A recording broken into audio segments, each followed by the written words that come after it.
يسعد لي صباحكم أحبتي. اليوم رح أتسحر أكلة بخارية تشقندية. مكوناتها هي عبارة عن خبز تميز مقطع، خبز تميز مقطع بخاري وحليب، نحط معه حليب، نغلي الحليب غليته حليب، نغلي حليب معه ونحط له حليب. شايفين كيف؟ ما شاء الله، حليب ظريف كتير، نوعه السعودية، حليب السعودية. أنا غير حليب السعودية ما بحب. شايفين؟ هذا هو الخبز، هذا هو الخبز البخاري التميز. بعدين بعد ما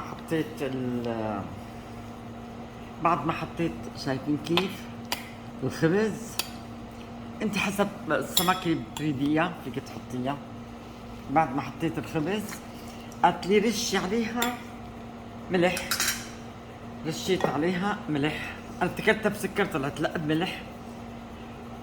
اكيد طيبه لان هي رفيقتي بثق باكلها كثير كثير ما شاء الله اكلها. وهي رش عليها فلفل اسود، وهي رشيت عليها فلفل اسود.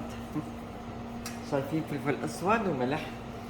بعدين قالت لي قطعي قطعه زبده وحطي معها زبده.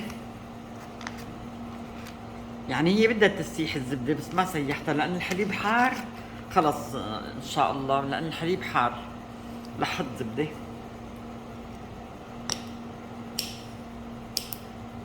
اكيد طيبه طالما رفيقتي هي البخاريه اللي قالت لي على الاكله اكله، لانه اكله طيب كثير كثير ما شاء الله. ما شاء الله داب داب داب. على فكره انا بحب الزبده كثير، بحب اكلها حاف. انا الزبده بحب اكلها حاف. كنت بحب اكلها مع العسل والقشطه. هلا بقدر باكلها حاف، صرت اكلها حاف. شايفين كيف؟ او بنحركهم نقلبهم شوي. لسه ما دقتها ما جربتها والله ابدا ابدا. هاي اول مره بدي اجربها.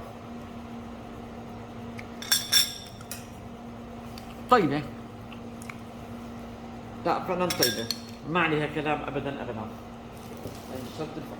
الفتة طيبة جدا جدا جدا، كثير طيبة. شايفين؟